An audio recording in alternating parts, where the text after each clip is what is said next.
On est les derniers là.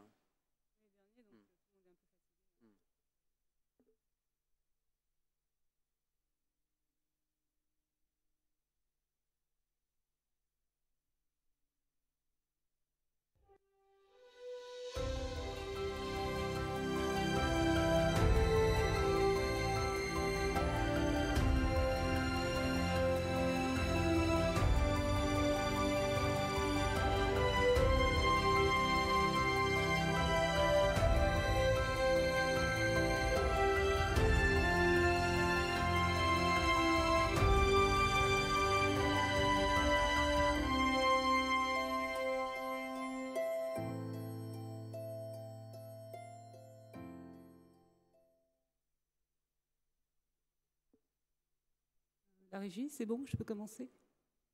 Oui. Très bien, merci. Rebonjour, bon après-midi. Je m'appelle Fatou Assa. Je travaille pour le groupe de la Banque mondiale et je suis en charge des questions d'assurance dans le monde francophone en Afrique notamment. Et je gère un fonds qui s'appelle le Global Index Insurance Facility qui est focalisé sur les solutions d'assurance agricole et de risques catastrophiques. C'est un fonds de 80 millions de dollars dont le financement est assuré par l'Union européenne, la coopération néerlandaise, les Allemands et évidemment le groupe de la Banque mondiale. Donc nous sommes actifs dans à peu près une quinzaine de pays, en Afrique, mais également en Asie et en Amérique latine. Donc voilà, ça c'est pour moi. Tout d'abord, donc, je voulais remercier, je suis ravie d'être là après avoir participé également à la FANAF à Casablanca. Donc je voulais remercier la Fédération marocaine des sociétés d'assurance pour la parfaite organisation et les attentions particulières qui nous ont été apportées. Je suis également ravie d'animer ce panel qui, je pense, est particulièrement important pour le développement du marché sur notre continent. Et nous allons bénéficier donc sur ce panel qui est focalisé sur l'Internet des objets et Big Data, menaces ou opportunités pour les assureurs. Donc nous allons pouvoir bénéficier d'un certain nombre de points de vue. Donc du point de vue d'un des marchés très développés, donc les États-Unis, représentés ici par Monsieur Simchak. Excuse me if I'm not saying your name right. Pour l'Europe, nous avons également Monsieur Van Kipema. Pour la région, pour l'Europe également Monsieur Denis Jacquet, qui est notre keynote speaker, et Monsieur Serouchni, qui va nous parler tout particulièrement de la nouvelle loi au Maroc. Donc, juste pour encadrer un petit peu le sujet, je vais vous donner quelques chiffres. Donc, il y a plus de 200 milliards d'objets connectés aujourd'hui via Internet de par le monde, donc globalement. Il y a 900 millions de téléphones portables en Afrique, dont 150 millions connectés à des services de transfert d'argent comme M-Pesa au Kenya ou Orange Money en Afrique de l'Ouest. Et il y a à peu près 300 millions d'internautes en Afrique. Par opposition, le taux de pénétration de l'assurance varie entre 2 à 3%, peut-être parfois même 1% pour certains pays, alors que le taux de pénétration du cellulaire est de l'ordre de 80%. Donc, moi j'ai un présupposé qui est plutôt positif. Je pense que la digitalisation et l'Internet des objets et l'utilisation de Big Data est une formidable opportunité pour le développement des marchés assurantiels sur ce continent, d'autant plus que la pénétration demeure relativement faible d'une part, et que très très souvent les potentiels assurés disposent de plusieurs lignes. Donc pour moi, c'est vraiment une grande opportunité d'arriver à faire baisser les coûts, parce que effectivement un des grands problèmes est le coût d'accès à l'assurance, donc d'utiliser donc cette digitalisation et le traitement des données pour assurer un maximum de gens et offrir des produits qui répondent le mieux à leurs besoins. Donc, comme vous le savez, certainement un pays comme l'Afrique du Sud, où le taux de pénétration est un des plus élevés au monde, peut-être même le plus élevé, bien que ce soit en Afrique, ça fait très très très longtemps qu'ils ont abordé cette question-là et utilisé donc les réseaux, les petits objets pour accéder à une population qui est sous-assurée. Donc aujourd'hui, par exemple, les polices Term Life sont vendues en Afrique du Sud dans les supermarchés et simplement avec un code, les personnes peuvent activer par l'utilisation de leur téléphone leur police d'assurance de cette manière-là. Tous les produits de funeral insurance sont également vendus de la même façon. Donc je pense que ce sont des exemples qu'il faudrait qu'on regarde de plus près, qu'on regarde la façon dont ils ont été opérationnalisés pour arriver à accéder à un plus grand marché. Donc sur ces mots-là, je vais peut-être, avant de présenter chacun des panélistes, organiser la session. Donc nous allons avoir le keynote speaker qui va parler pour une dizaine de minutes. Après ça, nous allons prendre un certain nombre de questions. Alors, les questions sont envoyées par SMS au 00212 624 133 199. So you can send your questions by SMS to the following number, plus 212 624 133 199.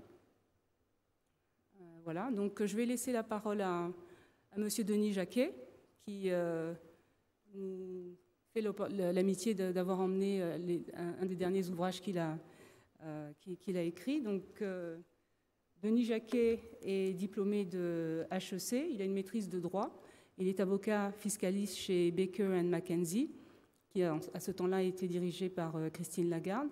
Sa carrière est caractérisée par l'entrepreneuriat. Il a créé plusieurs entreprises qui ont très très bien réussi. Et tout dernièrement, il s'est focalisé sur la promotion d'entrepreneurs et a créé une association qui s'appelle Parrainer la croissance, qui comprend 4000 entrepreneurs. Donc son propos est un petit peu plus large que le secteur des assurances.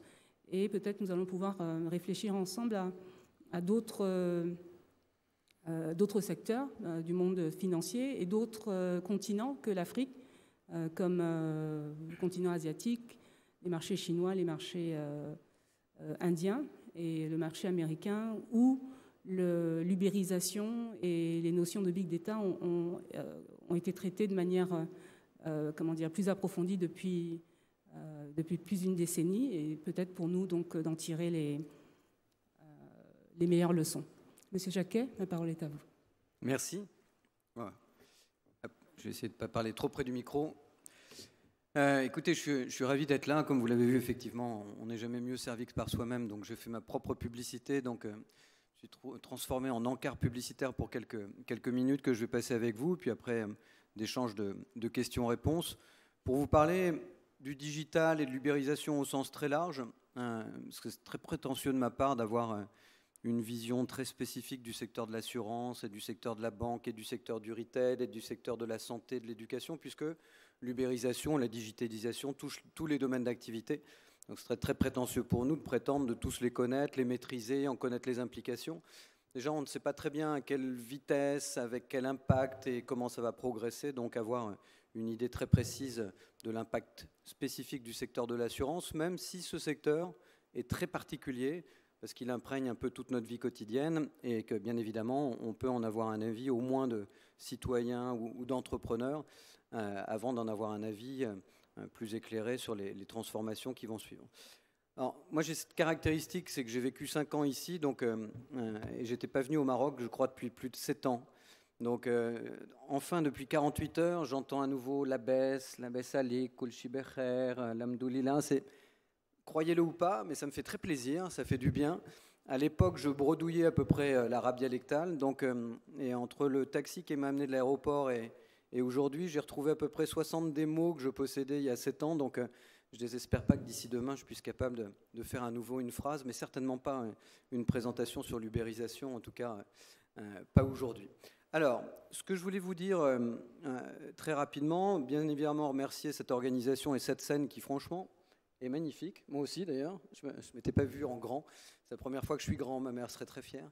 Mais en tout cas, vous parler en quelques mots de ce que l'ubérisation au sens large, le digital, nous semble comporter comme avantage, opportunité, mais aussi comme danger. Être aveugle au danger serait être aveugle à l'avenir.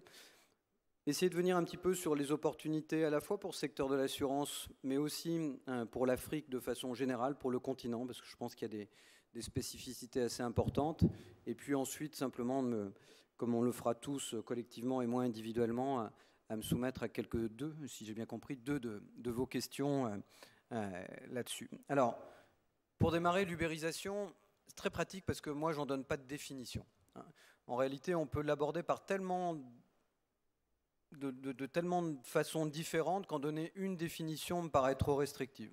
On peut le voir par l'aspect de l'usage, par l'aspect digital, on peut le voir par l'aspect technologique, on peut le voir par l'impact social, puisque c'est très clairement un modèle dans lequel l'indépendant est roi par rapport aux salariés, donc c'est un grand choc, notamment pour les économies occidentales, que de voir effectivement des salariés, fruit d'une négociation de long terme, être remplacés par des indépendants qui n'ont pas cette relation avec les entreprises.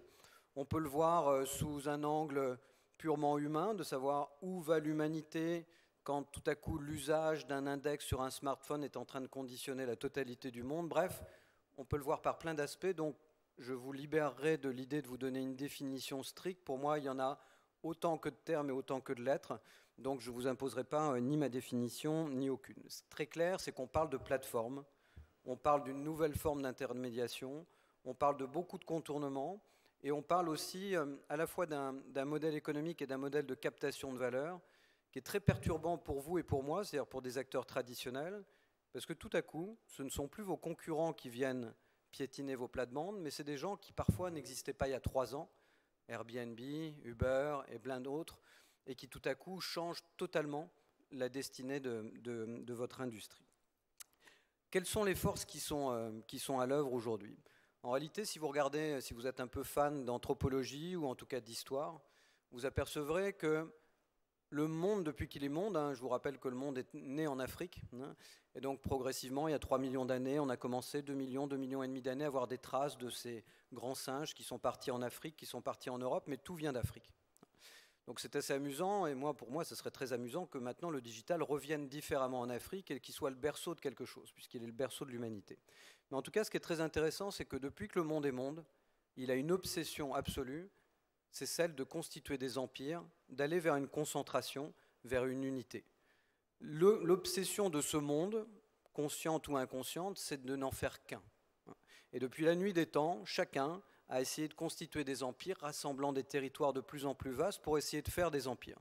Et puis d'inventer tout un tas d'outils pour faire en sorte qu'on puisse tous, 6 milliards aujourd'hui, 10 milliards d'individus demain sur la planète, obéir à des règles uniques, alors qu'on ne se connaît pas, qu'on n'a pas la même culture, qu'on ne vient pas du même monde, qu'on n'est pas de la même couleur, de la même religion. On a inventé, ce que les anthropologues appellent, les philosophes, des utopies, qui nous permettent de croire en quelque chose d'universel. La religion, les religions, la monnaie, le capitalisme, le consumérisme, c'est des choses qui finissent par unifier les nations. Ce qui est très surprenant, c'est que jusqu'ici, les empires se constituaient plutôt par la violence et par la guerre, par de l'annexion de territoire. Tout à coup, ces empires se font par la soumission, totalement concédés et de façon totalement virtuelle. Donc on ne parle plus de physique, on ne parle plus de guerre, on parle d'un empire digital, puisqu'il s'agit bien de ça aujourd'hui, et notamment les GAFA aujourd'hui sont le prototype de ce qui est en train de devenir un véritable État digital, avec quasiment dans moins de 15 ans les caractéristiques d'un État, et peut-être même dans certains cas la capacité de les remplacer, mais on y viendra plus tard, ce n'est pas trop le sujet d'aujourd'hui. C'est très clair, peut-être que certains d'entre vous ont remarqué il y a 1 mois et demi que le Danemark avait nommé un ambassadeur auprès des GAFA. Donc c'est une première étape qui montre bien que progressivement, santé, éducation, savoir, les GAFA sont en train de conquérir le marché et d'offrir des services que l'État même était capable de servir jusqu'ici, et souvent mieux, plus rapidement et de façon beaucoup plus efficace. et avec l'accord des usagers qui tout à coup, parce qu'on glisse tous nos index sur nos smartphones, disent c'est super, ça va vite, j'y vais, c'est bon. Et ne se posent plus de questions. Donc c'est une soumission totale, et aujourd'hui notre soumission, vous comme moi, vous soyez au Maroc, en Afrique ou ailleurs, elle est exclusivement américaine.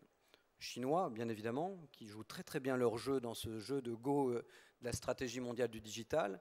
Il n'y a pas d'Européens, aucun de taille mondiale, aucun Africain, aucun Américain du Sud, exclusivement Amérique du Nord, et la Chine qui monnaie un petit peu son portefeuille, son savoir-faire et la taille de son marché.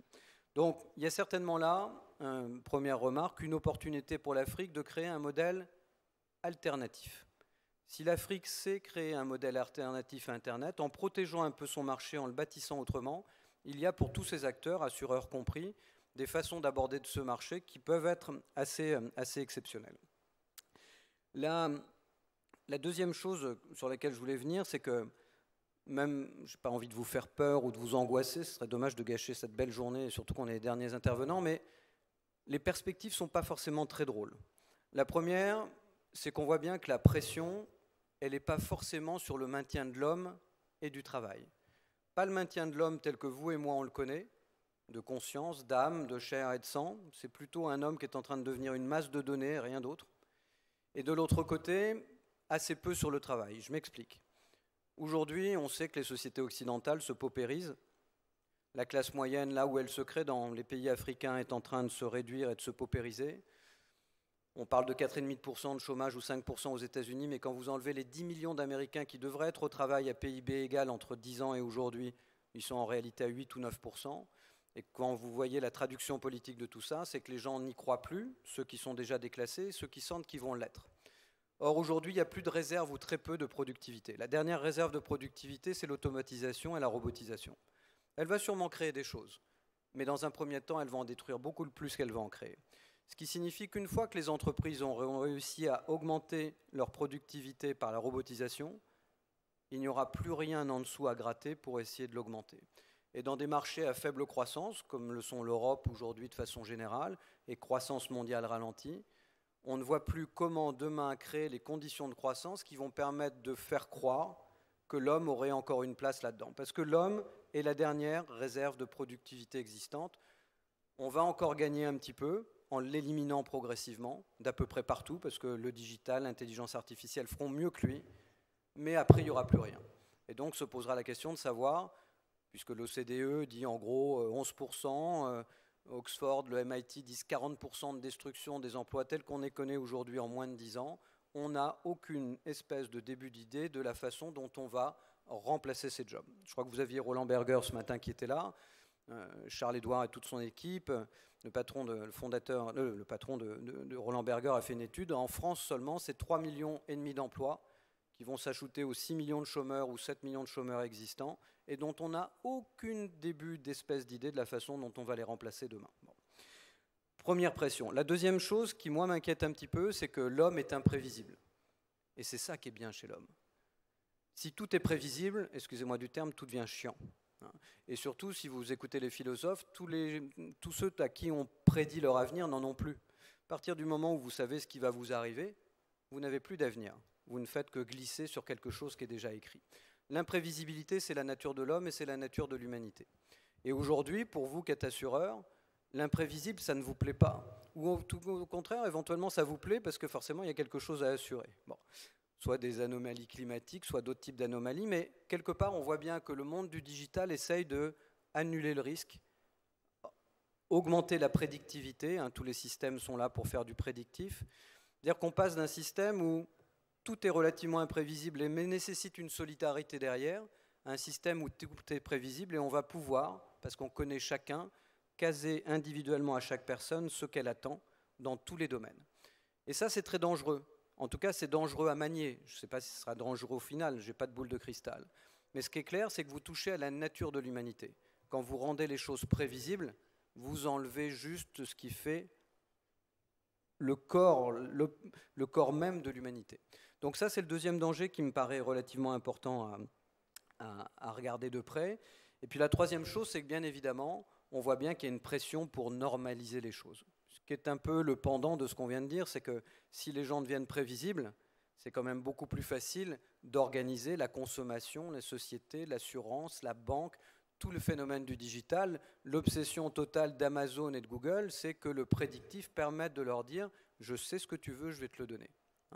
Et donc aujourd'hui, cette normalisation des choses fait que réfléchissez un instant, si on vous dit combien de pas vous devez faire par jour, le nombre de fois où vous devez sortir, boire ou pas de l'alcool, fumer ou pas, avoir un ami, deux amis, une copine, deux copines, une maîtresse, une femme, si à un moment donné on vous dit tu n'auras accès à un certain nombre de services que si tu te conduis d'une certaine façon, vous êtes en train effectivement non seulement d'annuler la diversité de l'humanité, mais en plus de faire des petits soldats et non plus des hommes et des femmes.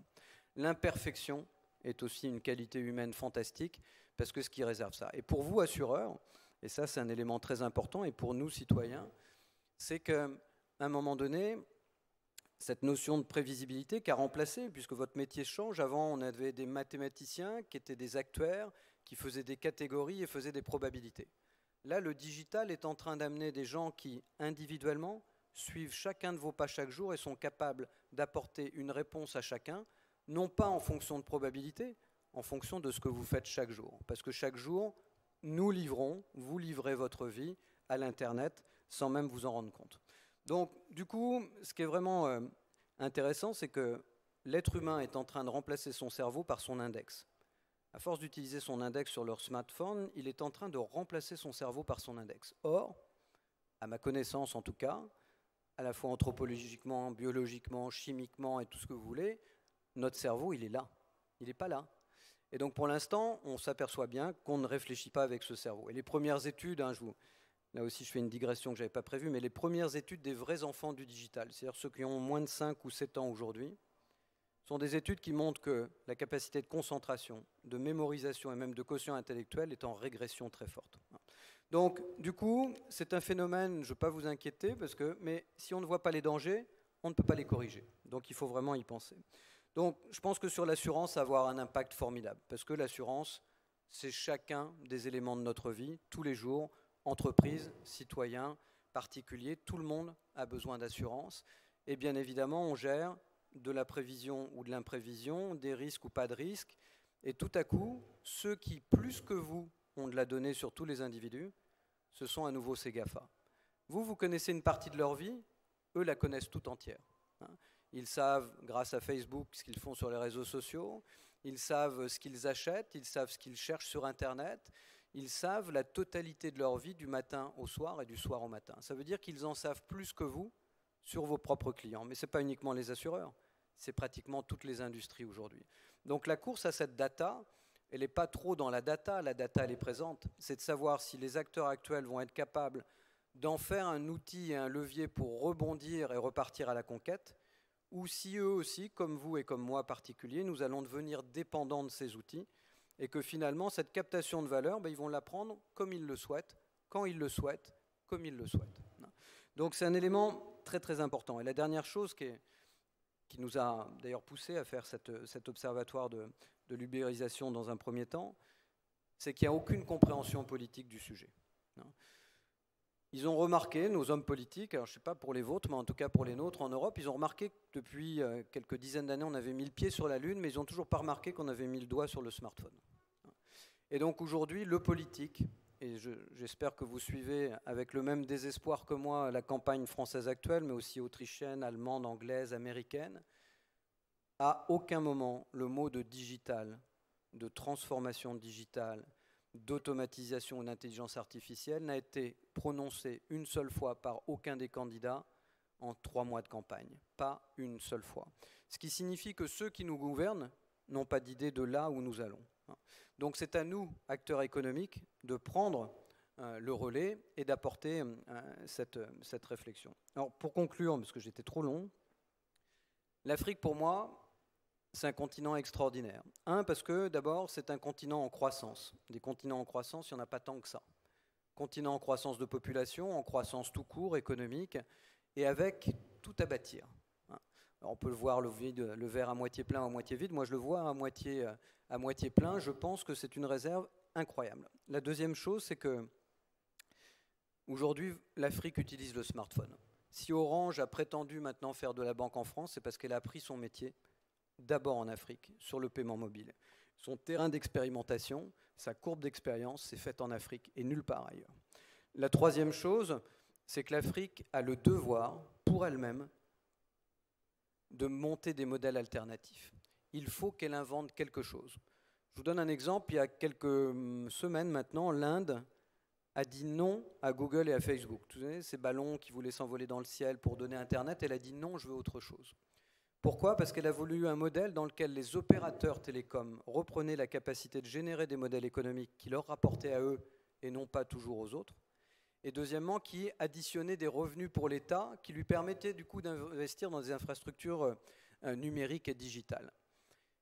L'Afrique doit faire la même chose. Il doit y avoir une forme de protectionnisme à investir dans ces startups, les faire grossir avec un modèle alternatif qui ne soit pas le modèle « je viens en concurrence de Google, de Facebook », on n'arrivera jamais à faire aussi vite, aussi bien, aussi gros, mais à faire différemment. Et ça, c'est tout à fait possible.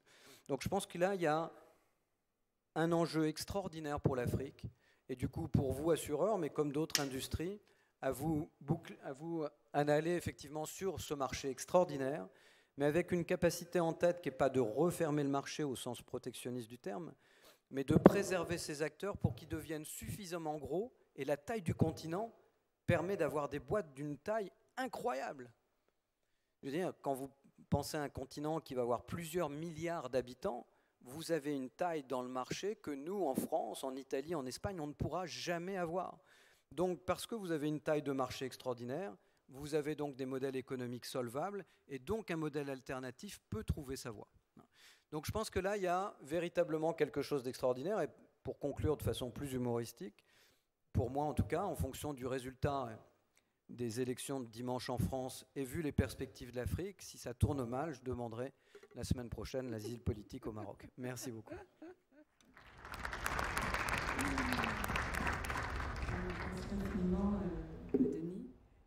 Donc, ce fut un exposé très très intéressant qui effectivement couvre plus que notre secteur des assurances. Donc ce que je retiens, c'est qu'il y a une opportunité pour le continent de créer un modèle alternatif, mais je ne suis pas sûre dans quel domaine ce modèle peut s'appliquer, qu'il faudrait que nous investissions plus dans des startups, ce que vous avez dit.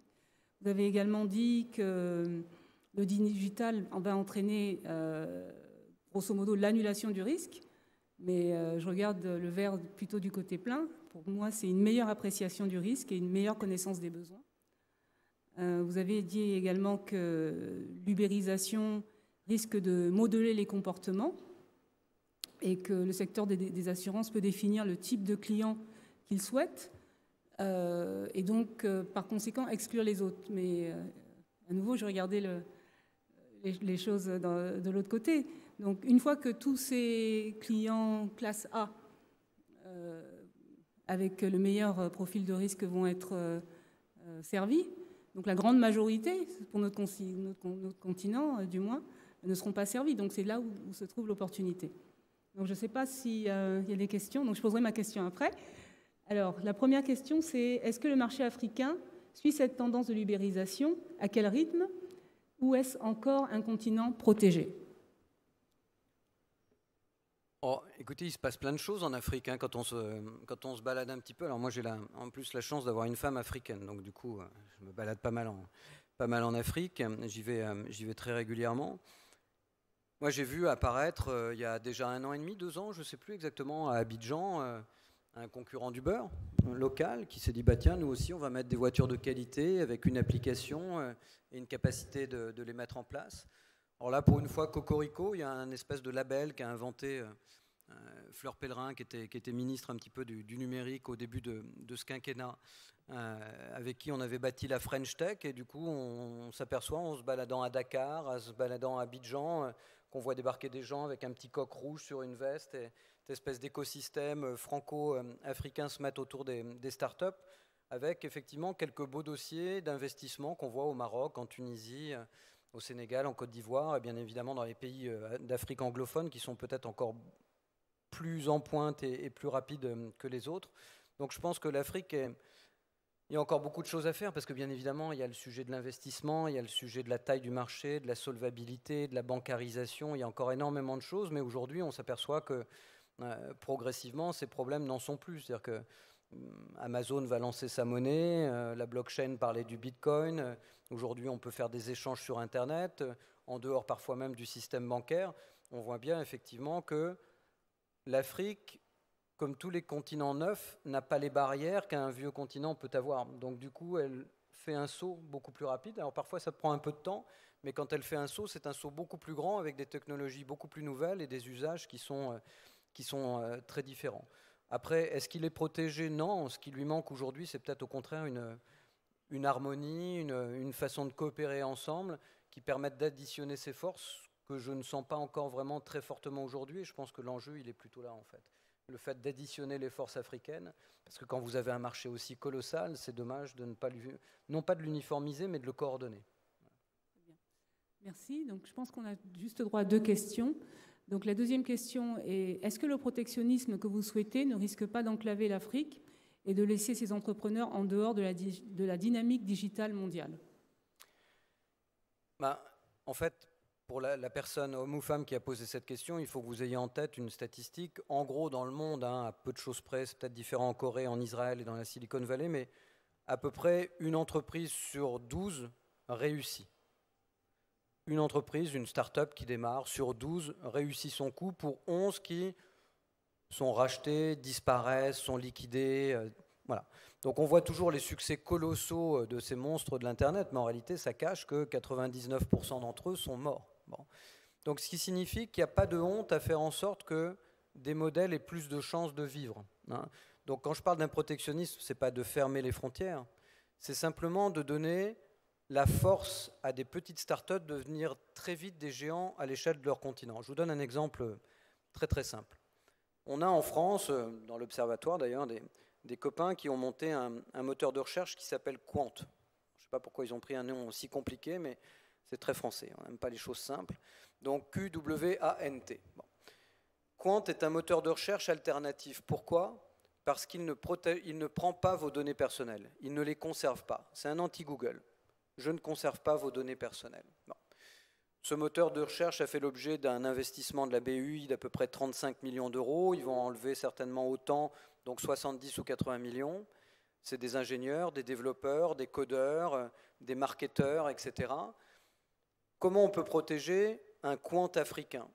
Vous le faites naître dans un des pays et vous dites, écoutez, demain, c'est pas compliqué, tout ordinateur vendu en Afrique, par défaut, quel que soit l'explorateur d'Internet ou quel que soit le PC vendu, le moteur de recherche par défaut, sur le téléphone comme sur le PC, ça sera votre moteur de recherche.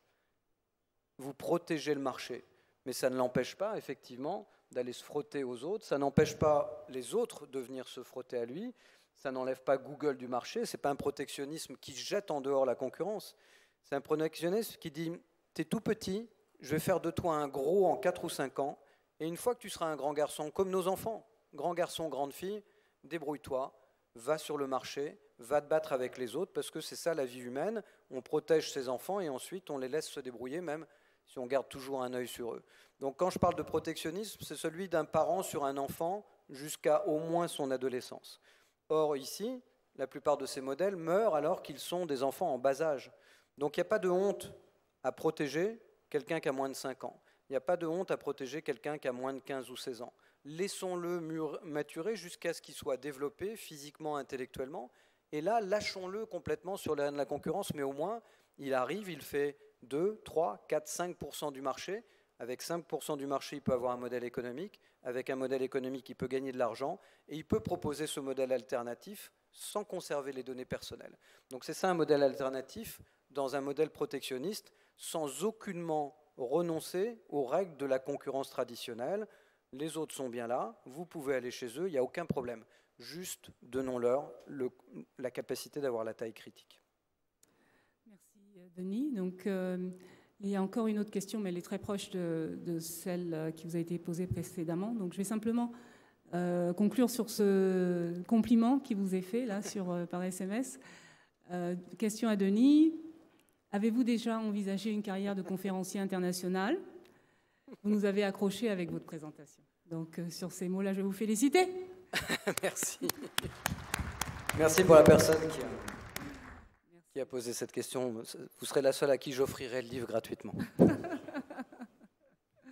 C'est pas que je veux pas l'offrir en fait, j'en ai amené quelques-uns, mais malheureusement les éditeurs, surtout quand c'est votre premier livre, c'est mon premier livre, alors il paraît que c'est un succès d'édition, mais qui reste raisonnable, hein, c'est pas un roman, et effectivement il faut que vous sachiez, mais vous le savez certainement, que les éditeurs vous font payer vos propres bouquins, donc je suis obligé de les vendre et j'en suis désolé, mais j'en ai quelques-uns à vendre pour ceux qui le voudraient dédicacer. Merci beaucoup. Merci.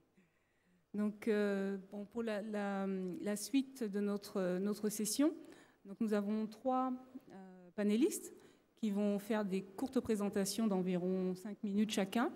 Et uniquement après cette série de présentations, nous ouvrirons à la séance de questions-réponses. Donc maintenant, nous allons nous tourner vers le continent américain avec Monsieur Stephen Simchak, qui est directeur, is the Director of International Affairs at the American Insurance Association.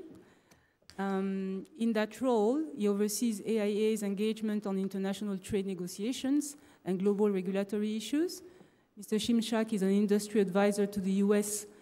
Trade Representative and the U.S.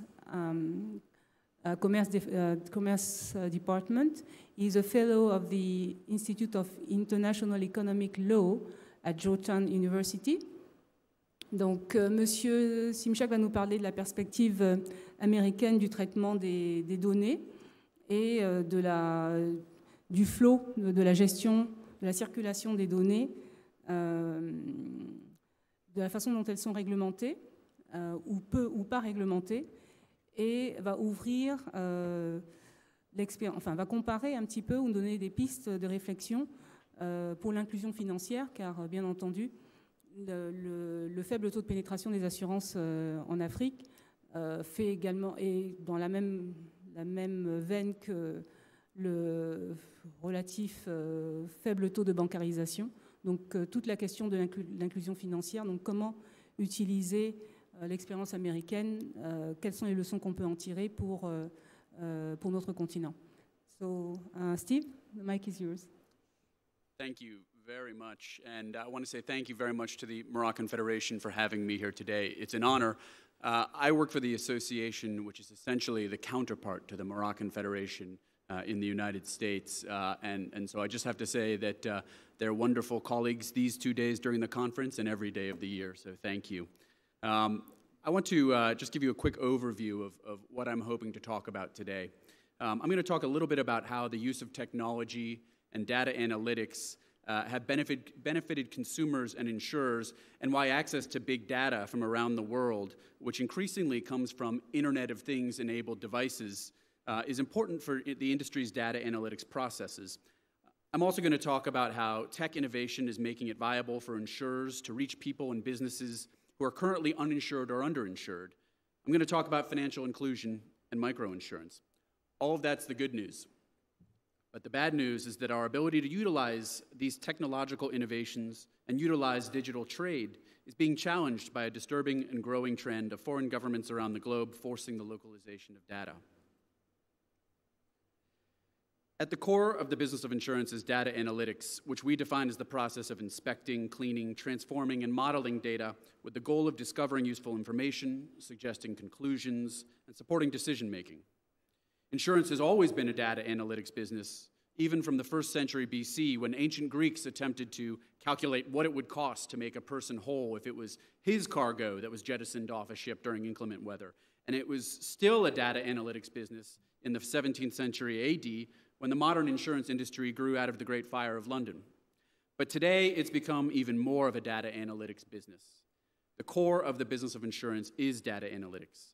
And it's becoming even more so as modern technology has created real-time access and analysis from growing data sources around the world. We're truly in the midst of remarkable changes in the industry.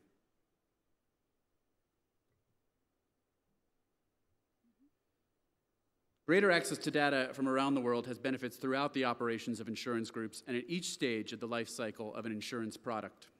Advanced real-time global data analytics can also allow the industry to predict events and allow insurers to identify new types of emerging risks that we might not even be aware of today. And on the back end, greater access to data and utilization of data analytics can dramatically reduce administrative costs associated with claims settlement, acquisition, and administration, which are currently enormously expensive for global insurance companies. Superior data analytics can also improve the quality and reduce the cost of audits, particularly in the areas of risk assessments, controls testing, substantive and analytical procedures, and gathering of audit evidence. Tech innovation has also allowed companies to store and process data from around the world in a small number of data centers and through a centrally controlled data system, rather than spread out geographically throughout the world in each market in which they operate in a decentralized, dispersed system. The ways in which companies structure their data management systems vary greatly. But in a recent survey we conducted of our member companies, their systems could be described by many as a private cloud dedicated to that particular insurance group. Some insurance groups prefer to own their data centers, while others partner with global IT services providers that store the insurer's data, or some mixture of the two. In my discussions with insurance companies, they've tended to emphasize similar benefits from the flexibility of tailoring global data systems to meet their unique needs as the volume of available data continues to grow, oftentimes through products that are internet-enabled. The efficiencies of having a centralized data system and the improved data analytics that they're able to perform through a centralized system are a significant part of some insurers' strategies for entering developing markets, which you heard a little bit about earlier on an earlier panel. And as I've alluded to, the revolution in insurance data analytics stretches beyond the developed world, where insurance penetration is quite high.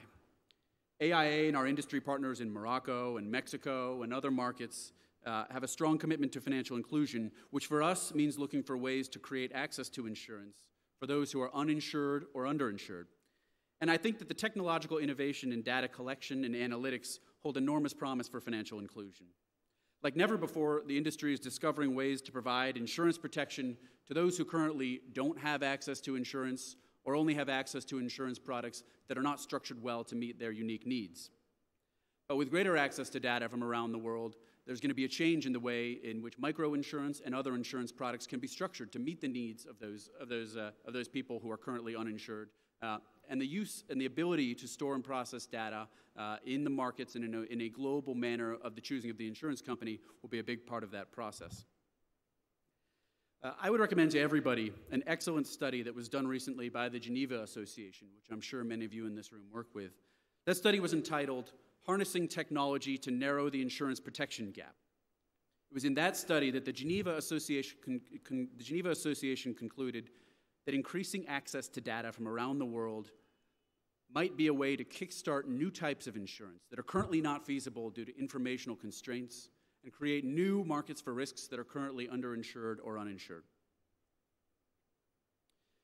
The technology-enabled opportunities in financial inclusion have given rise to innovative partnerships in the industry as well. We don't have time today to talk about all of the exciting projects that are underway in financial inclusion, but I wanted to say a word about just one, which is the Blue Marble Microinsurance Group. Blue Marble is a consortium of 8 insurance companies that operate social enterprises with the purpose of extending insurance protection to the uninsured or the underinsured. And I promise, even though AIG is a member of Blue Marble, I promise Ilko and I did not plan this ahead of time. So what Blue Marble does is it incubates and implements high-tech enabled microinsurance ventures. For example, data hubs or mobile technology that can be extended around the world, making it financially viable to reach consumers in smaller or less developed markets, or markets where insurance is already available, but the products that are available are not suitable for the potential insurance consumer. Right now, Blue Marble is in the pilot stage of a project in Zimbabwe, through which it is providing drought protection to smallholder maize farmers. That venture is bringing together data scientists and agronomists to design a proprietary index to make the microinsurance project viable. It's utilizing a number of different sensors, including satellite images and sensors on the ground, to find ways to measure the risk that is present in these smallholder maize farmers' farms and offer them products that currently are unavailable to them. This is just a pilot program. You can imagine the implications of these kinds of programs around the world if they can be expanded. And this isn't an NGO or development bank. They're creating a sustainable, for-profit micro-insurance program that will bring insurance to the underinsured. But a key to making these kinds of innovative insurance programs viable is real-time access to growing pools of data and inventive utilization of the data that's available. Insurers can also harness fintech that's being developed in other financial sectors to help insure the uninsured. If I could just mention one other project that I think is quite fascinating. There's a company called Tala, and it's creating new data analytics methods to create algorithmic credit scores based on a few pieces of personal data that can be provided over a mobile phone by answering 2 or 3 questions. When it comes to financial inclusion, having a credit score, such as those that Tala is offering, can be the key piece of information that financial institutions, including insurance companies, need to offer a person a range of microfinance products, including microinsurance. First you get the microfinance, then you get the microinsurance. However, as I've alluded to, there are growing challenges to these developments. While many governments at the national level are encouraging fintech through sandboxes and other innovative partnerships with industry, in contrast, many governments are limiting the development and use of tech innovation through the forced localization of data. Restrictions of this nature can come in various forms and generally include restrictions on the ability of insurers to move data across borders and requirements that data from that jurisdiction be stored on servers in that jurisdiction. The type of data affected can vary from personal data to business data to employee data to all data. Significantly, these restrictions have made it more difficult to fully utilize the data analytics benefits that technological advancements enable. Forced localization decreases efficiency, it increases costs, it reduces the benefits of improved analytics, and in some cases may even weaken data security. I've heard from companies that the cost associated with setting up a data storage system can be the difference between establishing operations in a market or staying out of the market altogether. These restrictions are not unique to any region or continent, and unfortunately their adoption is spreading. So I apologize for ending on a slightly negative note there, but the innovation that is within the grasp of insurers is so significant that we need to consider the policies that can aid its development and also the policies that can harm its development. Thank you all very much, and I look forward to answering your questions. Thank you. Thank you very much, Steve. I mean, you just made some very, very interesting points. The one, I guess, on financial inclusion, microinsurance, is really key to what we're trying to do here. And actually, the example that you selected on Blue Marble is actually a project we're cooperating with at the Global Index Insurance Facility, trying to use satellite technologies to solve some of the data issues related to weather or yield data, using cell phones to manage claims as fast as possible. So thank you for mentioning me. I didn't do so that that's purposely. Great. However, the limitations by government that forces the utilization of data at the national level, basically you're advocating that this is a bad thing, while if I listen to Dennis correctly, is advocating the opposite, except that he's just promoting the African continent to use, basically to try to use to federate basically data at the continental level and to use protectionism that way, while you're promoting something else. So I guess this is a question for debate. So thank you very much for setting that stage. So, and your presentation was a bit longer than... Sorry. So next on the panel is Mr. Je sais pas pourquoi je parle anglais, je vais parler français. Donc le prochain sur le panel, c'est Monsieur Omar Serouchni, qui est membre de la commission et expert en technologie de l'information à la CNDP. Donc la CNDP, c'est la Commission nationale de contrôle et de protection des données à caractère personnel du Maroc. Donc Monsieur Serouchni va nous parler de la loi marocaine, de l'expérience marocaine et de l'évolution de la philosophie internationale en termes de protection des données.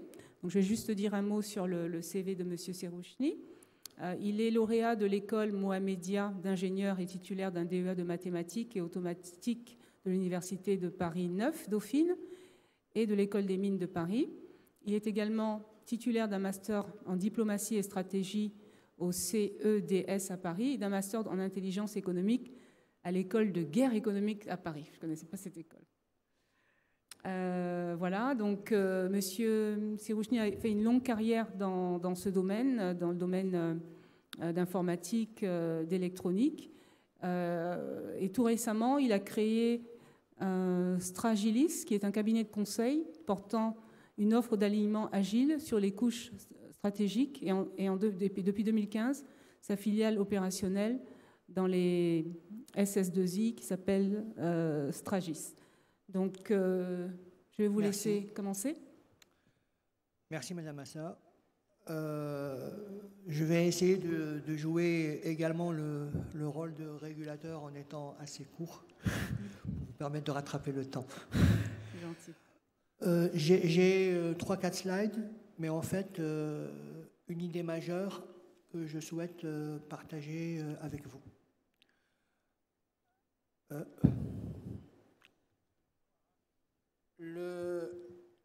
Pour commencer, en fait, comment se construit en fait la protection des données, la loi autour des protections de données, et comment est-ce qu'on peut imaginer les évolutions à venir par rapport à cette philosophie-là.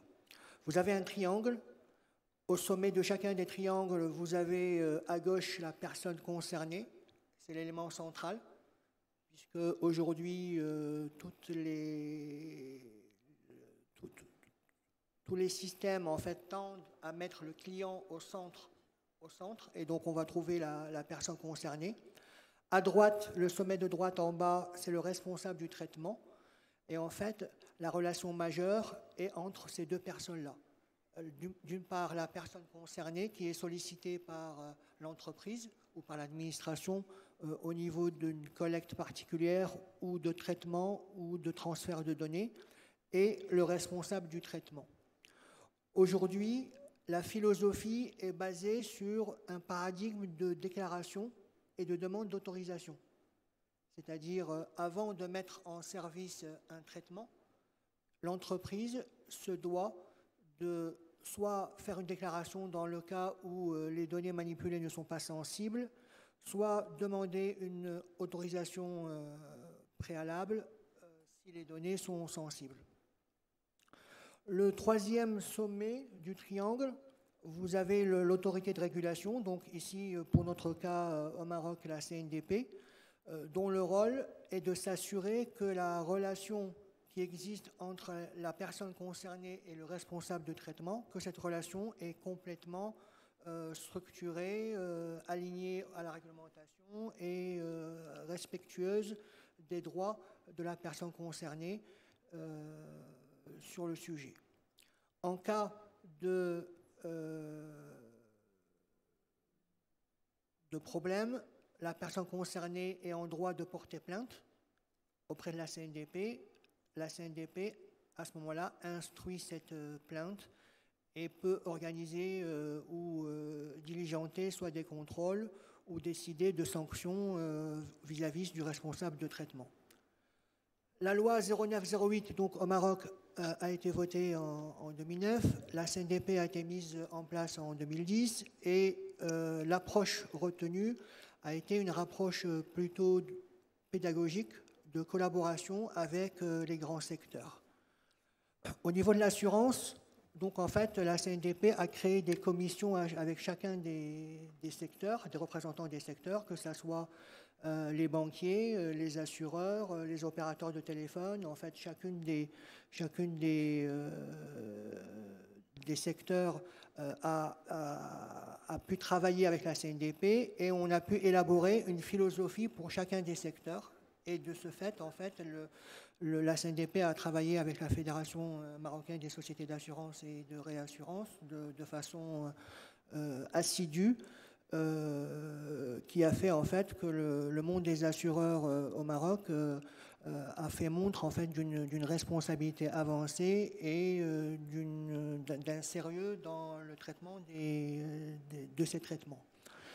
Donc, nous avons ici juste à titre indicatif, et je vais me dépêcher vers le slide où il y a l'idée majeure que je veux partager avec vous.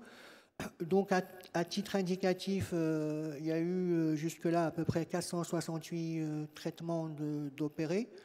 À peu près 64% de ces traitements ont été accordés, 5,5 annulés, et puis un bon quart qui a été rejeté. Ces traitements se répartissent pour à peu près un peu moins de 2/3 en autorisation, le reste étant des déclarations. On voit en fait que les sujets liés à ces traitements sont majoritairement les sujets qu'on va trouver dans toute entreprise. Donc on va avoir des problématiques de contrôle d'accès, dont certains s'appuyant sur des technologies de biométrie. On va avoir la gestion de fournisseurs, de comptabilité, gestion de ressources humaines, vidéosurveillance, site web, et donc tout ce qui concerne en fait une entreprise lambda, qu'elle soit d'assurance ou pas d'assurance.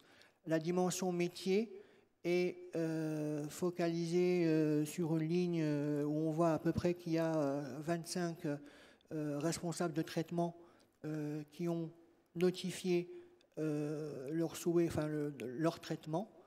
Les traitements notifiés sont au nombre de 173, les traitements accordés de 112, ce qui fait à peu près les 64% qu'on évoquait tout à l'heure. Alors, notre sujet, Big Data, protection des données, où en est-on?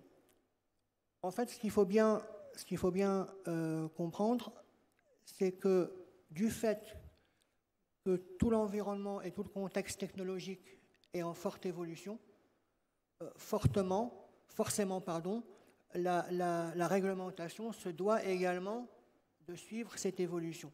On ne peut pas continuer à parler de fichiers alors qu'on est dans le monde des données. Et l'on verra dans quelques minutes qu'on ne pourra pas continuer à parler que des données alors que l'on est dans le monde des algorithmes. Et que c'est ces algorithmes-là sur lesquels vous allez vous baser, vous, assureurs, pour pouvoir faire du profiling et décider si vous décidez une prime ou pas, ou qui va permettre à un transporteur de pousser ses véhicules plutôt vers une région ou vers une autre. Donc en fait, ces données à caractère personnel se retrouvent au cœur des enjeux actuels, tout simplement parce que tous les business, quels qu'ils soient, mettent ou ont mis depuis quelques années le client au centre du business, à l'inverse de ce qu'on faisait, enfin ce qu'on avait avant il y a quelques décennies, où c'était plutôt le produit qui était traité en majorité. Aujourd'hui, ce qu'on peut dire, c'est que concernant la problématique des big data, on dit souvent qu'on n'est pas concerné dans le cadre de cette problématique par la dimension protection des données, parce que ces données sont censées être anonymisées avant d'être traitées. Mais cette anonymisation n'est pas suffisante dans certains cas.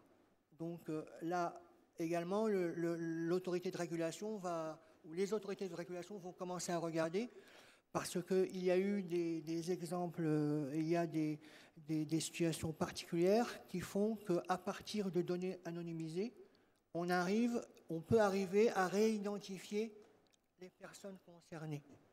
Et donc, le fait de dire « soyez tranquille, l'anonymisation vous protège », s'avère ou peut s'avérer être factice. Autre élément, c'est que pour protéger le citoyen, en fait, on essaie de protéger sa vie privée. On ne peut pas rester collé à, même si le citoyen devient de plus en plus un sac de données, on peut dire qu'il a une ombre de données qui le suit à tout moment. Aujourd'hui, de plus en plus, c'est plutôt les algorithmes qui sont activés pour analyser son comportement qui deviennent un enjeu. Et de ce fait, il va être obligatoire que les différentes législations puissent évoluer dans ce sens, de ne plus considérer que l'aspect donné, mais commencer à regarder ce qu'on va appeler dans certains contextes la loyauté des algorithmes.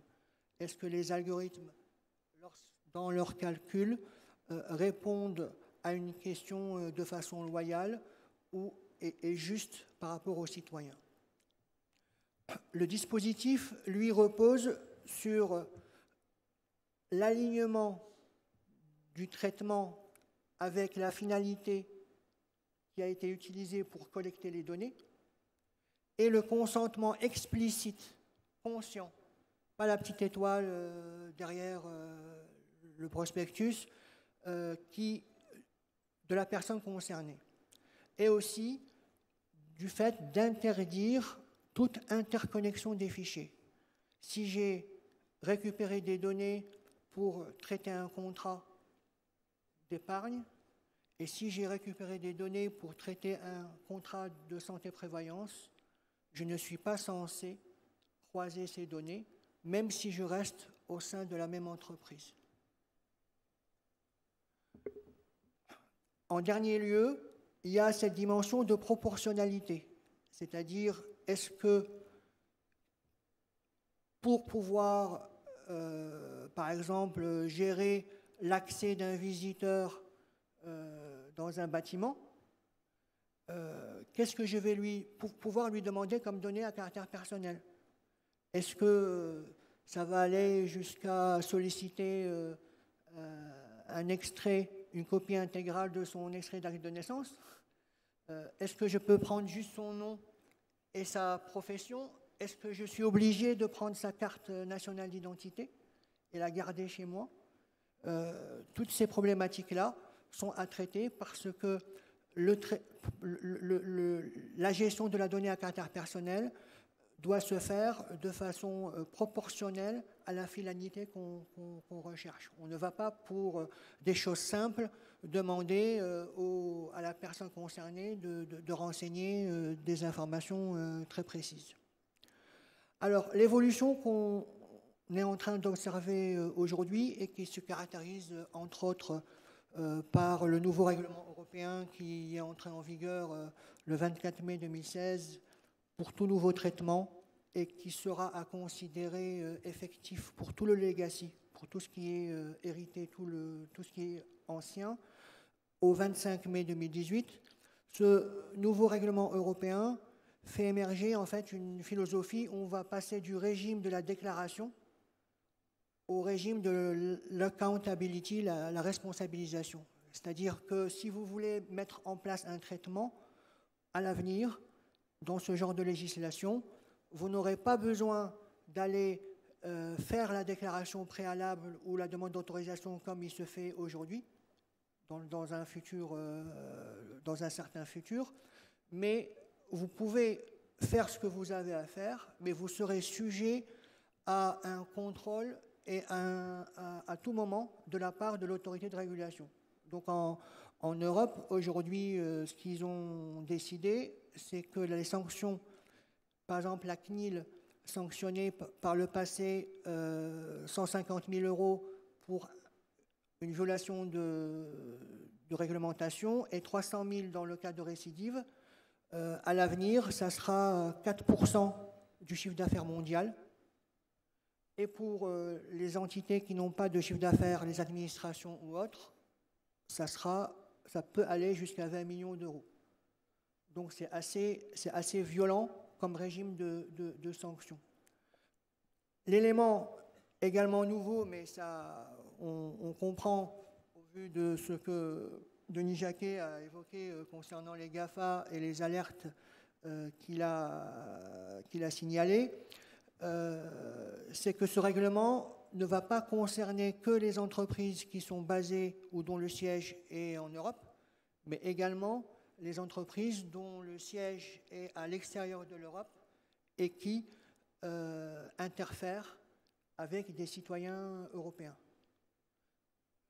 Ce point-là est important, je le cite, non pas pour me focaliser sur la réglementation européenne, mais c'est aussi une alerte à nos industries et à nos services au Maroc, notamment par rapport à tout le secteur de l'offshore, où il doit y avoir une attention particulière sur l'impact du règlement européen sur leur business. Donc, je ne vais pas m'étaler, je vais conclure très vite. L'idée majeure, c'est que le domaine de la protection de la donnée est en évolution permanente.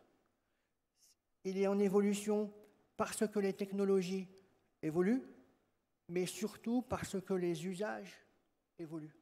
Et donc c'est bien en ayant une observation fine des usages qu'on pourra régulièrement mettre à jour le dispositif juridique permettant de protéger, au-delà de la donnée, protéger la vie privée du citoyen. En conclusion, ce que je peux dire, c'est qu'aujourd'hui, ce type de réflexion se territorialise. Il fut un temps où on voulait s'aligner sur la protection des données parce qu'il fallait vendre dans tel ou tel continent. Aujourd'hui, ce qu'on a un peu gagné, c'est que les gens sont de plus en plus conscients qu'on doit protéger, nous tous, nos données à caractère personnel, non pas parce qu'il faut vendre dans d'autres continents, mais parce que c'est une valeur humaniste sur laquelle il faut s'aligner. Je peux vous dire qu'il y a un certain nombre d'actions de collaboration entre pays africains. Le Maroc, par exemple, a travaillé beaucoup ces derniers mois avec le Burkina Faso, avec le Mali. Il y a des actions qui sont en train d'être initiées avec le Bénin. Et a émergé ces derniers mois, ces dernières semaines, une association africaine dédiée à la protection des données. Merci. Merci infiniment, Monsieur Omar. Donc, ce que je retiens, après, je ne vais pas résumer votre exposé parce qu'il ne nous reste pas beaucoup de temps, mais ce que je retiens, c'est qu'après tous ces exposés, qu'il y a une forte tension en fait entre le désir d'utiliser Big Data pour concevoir des produits qui répondent vraiment aux besoins des clients et manifestement un certain nombre d'abus qui ont entraîné la mise en place de cette nouvelle régulation qui va entrer en vigueur le 28 mai prochain et qui punit très lourdement en fait les entreprises qui abusent. Donc la question c'est, si j'étais un assureur qui essayait d'utiliser des données pour concevoir des nouveaux produits pour atteindre une cible nouvelle, ça signifie qu'il y a beaucoup de travail pour les avocats, hein, c'est ça que je vois surtout à ce niveau-là. Bon. Donc je vais laisser la parole à notre dernier exposant, Monsieur Ilko van Campena, qui est responsable des activités assurance dommages pour le Moyen-Orient et l'Afrique chez AIG. Je crois comprendre que AIG est un grand sponsor de cet événement, donc merci. Cette unité souscrit des risques liés à la responsabilité civile en matière de produits, de responsabilité de l'employeur en cas d'accident du travail, du parc automobile, du rappel des produits et du personnel des bases militaires. Monsieur Ilko est titulaire d'une licence de droit de l'Université d'Amsterdam. Qu'est-ce que je peux dire d'autre de plus de vous? Depuis 2014, il a été muté à Dubaï au poste de responsable des activités assurance dommages au Moyen-Orient et en Afrique. Donc, so I'm going to leave the floor to you. I understand there is a movie. We have to watch a movie now. Monsieur Ilko a un petit film à nous montrer, donc je suis sûre que ce sera un petit peu différent. Thank you, Fatou. I'm not going to promise anything on time. I don't think my fellow panelists completely made it. I'd like to talk a bit more about the Internet of Things, which is very much related to big data, because the Internet of Things is actually what's gathering all this data about everybody. And I'll try and put that a little bit in perspective of all what's happening, and maybe in the world, and with insurance, an insurance angle as well. So yeah, I think we've said it many times, but the world is changing rapidly. Think of how you book a hotel, how you order a taxi, and how you track yourself at the gym, if you do go. I can tell you today, I think I'm on only 2,000 steps, so I've got too much to do still. To put that into a bit more perspective, that the world is changing rapidly. This is a slide I actually stole from a colleague because it quite impressed me. This is a table on, by revenue, the largest companies in the US. First in 1900, and it's all the things we know, right? Cotton, steel, tobacco, another steel even there, lead. And I think if we're honest, a lot of our insurance products are still related to those industries of 1900. Today, there's already a mix, right? There's General Motors in there, so cars weren't even there in 1900. Now it's the biggest company. I guess it's a bit outdated because I think Walmart probably overtook that somewhere around 2014. And you see IBM creeping in there, and Boeing.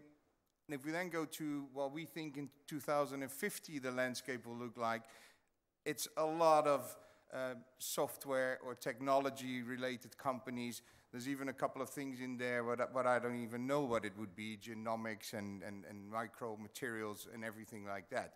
So there's this big change going on, and I think as an insurance industry we need to try and keep up with our clients first and then try to give some solutions to that.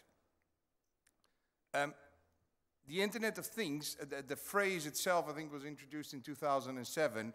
I won't go through the whole definition here, but it pretty much talks about devices being connected with each other via the internet and collecting data and trying to make the devices, not so much themselves, but all the data they have to make it smarter, right? So devices that are gonna, a fridge that's gonna say, well, I'm running out of milk now, you better go and get some, or actually put in an order online immediately.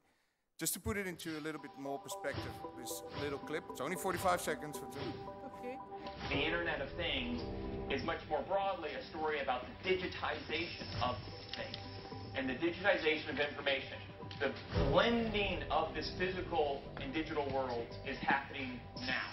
As you get to more and more of the systems being interconnected, who's responsible?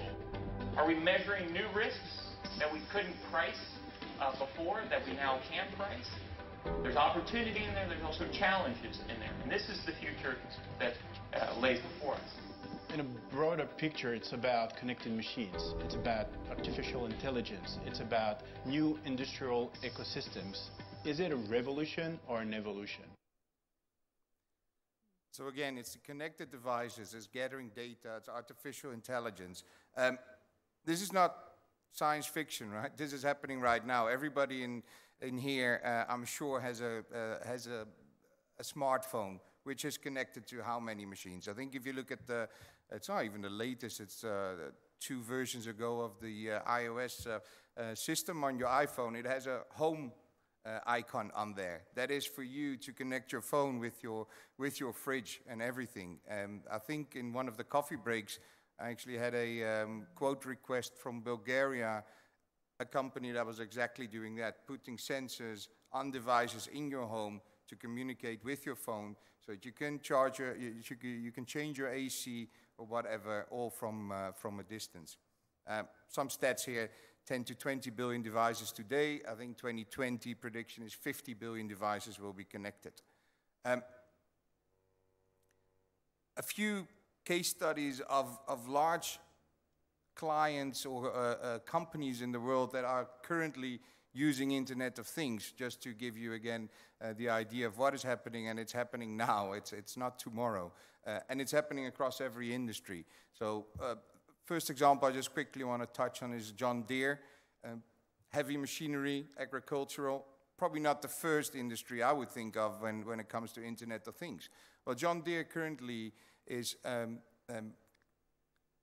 attaching sensors to their new vehicles, which not only telematics, so fleet tracking, but that give the farmer real-time data of soil conditions, weather conditions, and everything else. And their vision is actually to take it even further and have it connected to the whole supply chain. So across industries, across the whole supply chain, to connect devices to become more efficient. Human Condition Safety is actually a company that AIG took an investment in last year. This is a company that works with wearable devices for workers, especially currently in construction industry. One of the main causes of accidents and death in construction industry is actually collusion on the construction site. So what this company does, they have a wearable device for the laborers on the construction site. If they come too close to a machine or a big machinery plant standing there, there will be an alarm system going off both for them and for the driver of the machine. Now you can even take that further. Maybe you can even stop the machine or whatever. And the next steps they want to roll out is gathering a lot more data about employees, giving warnings when there's heavy weather coming or other dangers. Quite an exciting development in my view. Third example, I think I could have put Tesla there as well. Daimler is another one that is very much engaged in Internet of Things. There's already a lot of lane keeping assist, following distance assistance in all their new vehicles. Also, Daimler is looking way beyond what we currently have, and it's not going to be far away that they will be introducing where the truck is actually communicating with the road. What is the condition of the road? Is it wet? Maybe then you should take a different route to be safer. So then I guess these are risks in general, but obviously as insurers we're very interested in risk because ultimately we want to help our clients transfer that risk to us or manage it. So 3 conundrums with this Internet of Things. The first one I think we've touched on already is privacy. If all these devices are gathering all that data about us, then surely there's a privacy potential issue there. If we are tracking our employees on a construction site, well then can we fire them because the device shows that they were actually not on site? Or is that not going to be allowed? And I think that's where regulation comes in. I think this morning I had the pleasure of being on Radio Atlantic with Denis. I said, well, insurance industry needs to try and keep up with clients. Well, you know, regulation is usually not much quicker than the insurance industry. So definitely a big challenge there as well. Very related to privacy, obviously cybersecurity. All this data is there. We can tap into it. But think again of Tesla or of the Daimler example I've just shared. If a machine is operated by a computer, then it can be hacked. And actually, it will be hacked. Right? So this is definitely a big risk that we'll be facing in future, or actually now as well. A few weeks ago, I had a presentation from a former hacker, or at least that's what he claimed to be, that gave 10 examples that are in the public knowledge, are all on the internet, of actually manufacturing plants getting hacked and having explosions or fires because their operating systems were hacked. So, because if we think about cybersecurity, a lot of the time we think just about the data, but there's big property damage, bodily injury risks there as well. Then the last one, and obviously that's close to my heart, is the liability discussion around the Internet of Things. Again, if we take the self-driving car, now if there's an accident, who's going to be to blame? Our thinking currently is, okay, it's probably one of the drivers, or maybe it's force majeure with the weather conditions. In future, what is it going to be? Is it going to be the software? Is it a product liability because the car wasn't designed well? Or is it something in the middle? And there's a lot of ethical questions there as well. I mean, if a car is driven by software, and the question then becomes, so how is the software programmed to protect who? At all cost the driver, or is it or at all cost all the other participants in traffic? I mean, these are questions that we've never had to ask ourselves, but we definitely need to ask these now to think about how insurance should be looking in future. I think this goes a bit too far to go into, but it's a checklist that we've developed for risk managers just on, I see there's even a comment at the bottom which should have been removed, apparently. For risk managers to think about Internet of Things, all the kinds of questions they should be asking themselves around this. If I maybe can take this back quickly to, well, is it a challenge or is it something we need to embrace? I think one, for us as insurance industry, we need to keep up with our clients. I think second is, can we come up with the right solutions for our clients? And three, one thing that we should definitely see in Internet of Things is a massive opportunity for us as an industry to add value to our clients with stuff like human condition safety, because we can actually help make the world a safer place. Thank you very much. Excellent presentation, Nico. So I'm not going to summarize. I think maybe we can leave that last slide on the screen. It's quite interesting because it summarizes very well most of the issues that we have been talking about. So now it's time for questions. So the first question, hello. Internet of Things can reduce risk of accident. Maybe it's a threat for insurers. People are no more obliged to pay for insurance. From Rashid. I think that might be for me. Thank you for that question. Yeah, very good question. I think it talks a lot about the changing role maybe of the industry, right? And on the one hand, we've always been the party where risk gets transferred to. Maybe now in future we'll be more the experts about risk, on risk, and that will help clients in managing that risk. I do think, however, there will always be risk transfer left because, yes, it reduces risk of an accident. I don't think self-driving cars will take that completely away. Actually, I think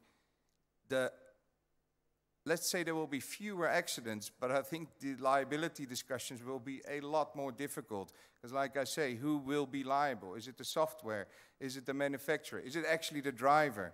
So I think, yes, it will change our role, and in a way it is a threat, but I think there will always be a role for insurance, but maybe slightly different. Thank you. There is a second question, but I'm not sure who it was addressed to. So maybe I'll give that question to Omar.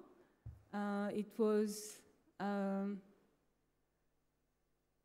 donner trop d'importance à la protection des données ne risque-t-il pas de freiner l'innovation? De façon très claire, oui. Et le souhait n'est pas du tout de faire de la protection des données à caractère personnel un frein ni à l'innovation, ni à l'évolution technologique, ni au business en tant que tel. L'objectif est d'accompagner. Et c'est dans cette optique d'accompagnement que vous observez ce que j'évoquais tout à l'heure, cette évolution de paradigme où on passe d'un régime de déclaration et d'autorisation préalable qui pourrait retarder sur quelques semaines, parfois quelques mois, le démarrage d'un traitement, à un régime où le responsable de traitement assume ses responsabilités et donc il n'y a aucun frein au niveau du business et au niveau de l'innovation. Cependant, il doit respecter un certain nombre de critères. Et le plus important d'entre eux, il y en a plusieurs, mais le plus important d'entre eux, c'est ce qu'on appelle de privacy by design, c'est-à-dire que prendre en compte les impacts sur la vie privée au moment où vous concevez votre traitement et où vous concevez le système. Donc, encore une fois, pour résumer, l'objectif n'est pas de mettre un uniforme, une casquette, un bâton et de dire stop. Au contraire, l'objectif est d'accompagner. Okay. So actually, I'm going to ask you the very same question because you tend to be on the other side of the spectrum. Sorry, the translation wasn't. Oh, okay. Est-ce qu'on peut revenir à la question précédente, s'il vous plaît?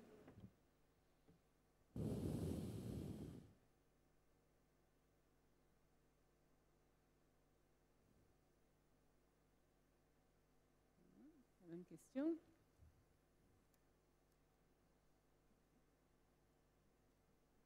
Okay, so the question basically is giving too much importance to privacy protection. Is it not going to basically stop innovation? But I think that is an excellent question. And it really, I think gets to the heart of a lot of the issues that we're talking about. Privacy protection of privacy of citizens is a natural government responsibility. I mean, the government has to respond to the privacy needs of citizens. And I don't know of anybody in the industry who is against privacy regulation, period. There's no such person that I know of. But I think that what's important is finding the right balance between the needs of innovation and the need to regulate privacy. And a lot of times what that comes down to is the relationship between the insurer and the regulator, which frequently I find, at least I hear from our member companies, that regulators that understand the processes that are happening, that work with the insurance company and discuss these issues, talk about the algorithms that the insurance companies are developing. Those kinds of conversations inevitably lead to better regulation that's better for policyholders, that's better for the insurer, and better for the country on a whole. Where we sometimes find problems is where privacy is the stated reason for a regulation, but the real motivation is not privacy. The real motivation may be protectionism or something else. It may be a desire to build up a domestic industry. And in those cases, no matter how much understanding you try to develop about privacy between the insurer and the regulator, you're not going to come to a good outcome a good outcome in those situations because the real reason is just protectionism. But you know, I was listening to Mr. Omar's presentation.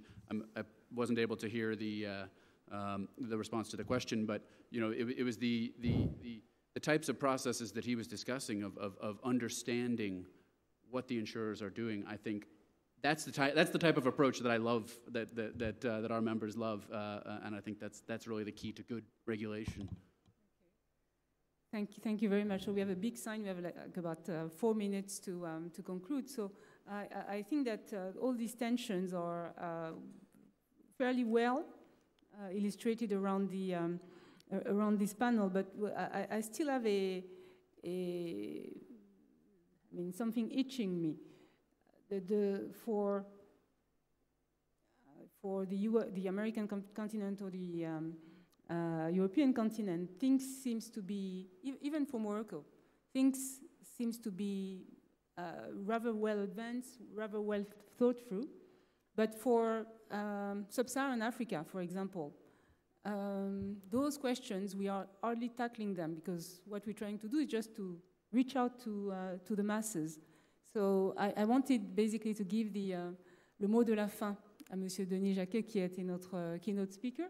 Donc, qu'est-ce que vous en pensez après avoir entendu tout ça? Quelles sont les conclusions que vous tirez pour un secteur des assurances pratiquement naissant sur notre continent?